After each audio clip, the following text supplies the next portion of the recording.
Hello learners, welcome to management classes with Pallavi. In this video I have covered the next unit questions from business law, that is unit 5. These questions and exercises will help you to understand the unit much better. So the next unit is unit 5, which is related with Consumer Protection Act 1986 और जो questions मैंने दिए हैं वो इन सारे सब topics पर depend है। अगर आपने वो क्वेश्चंस कर लिए अच्छे से तो यानी कि आपने पूरी यूनिट कवर अप कर ली।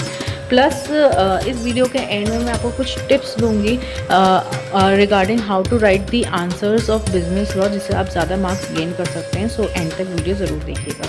नंबर फर्स्ट क्वेश्चन आ जाता है, explain the provisions of the consumer protection act regarding establishment objectives and meetings of central and state consumer protection councils. तो जब भी आप आंसर अटेम्प्ट करें तो आप पॉइंट वाइज करिएगा। Provisions regarding establishment, provisions regarding objectives and provisions regarding meeting. Next, enumerate briefly the establishment and working of different consumer dispute redressal agencies established under the Consumer Protection Act 1986.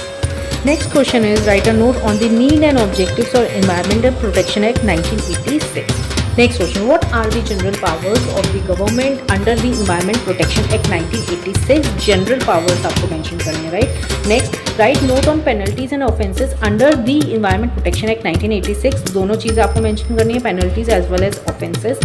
Next, what are the objectives of Consumer Protection Act 1986? तो अगर ये long में आता है तो पहले आप 2-3 line में डिफाइन कर दीजिएगा what is consumer protection act 1986। उसके बाद आप उसके ऑब्जेक्टिव्स डिफाइन कर दीजिएगा। अगर शॉर्ट में आता है तो आप एक लाइन में भी इसके ऑब्जेक्टिव्स मेंशन कर सकते हैं।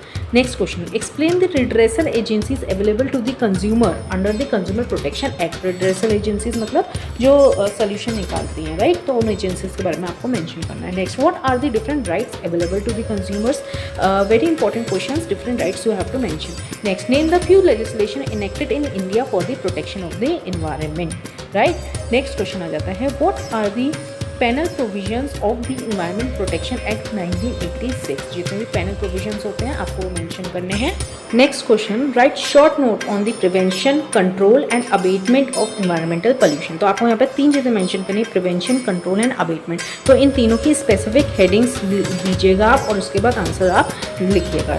Last question, describe the concept of environment. Concept of environment में आप इन्वायरमेंट के बारे में, इन्वायरमेंट के ऑब्जेक्टिव्स, स्कोप, उसके इंपॉर्टेंस और उसके प्रोटेक्शन के बारे में आप लिख सकते हैं। सो जो टिप मैं आज आपको देने वाली हूँ वो ये है कि पहली चीज़ कि आप एज़ पर दी मार्क्स आंसर को अपना मेंशन करिएगा। सेकंड चीज़ ये है कि अगर आप कोई भी डेफिनेशन डिफाइन कर रहे हैं या कोई भी आप ऐसा पॉइंट लिख रहे हैं जो किसी एक्ट के अंदर आता है तो उस एक्ट को आप स्पेशली मेंशन करिएगा और उसे हाईलाइट कर दीजिएगा। सो आई होप आपको वीडियो पसंद आई है। पसंद आई तो प्लीज़ इसे लाइक करें, शेयर करें, कमेंट करें, कोई भी क्वेरी है, and don't forget to subscribe my channel. Thank you so much.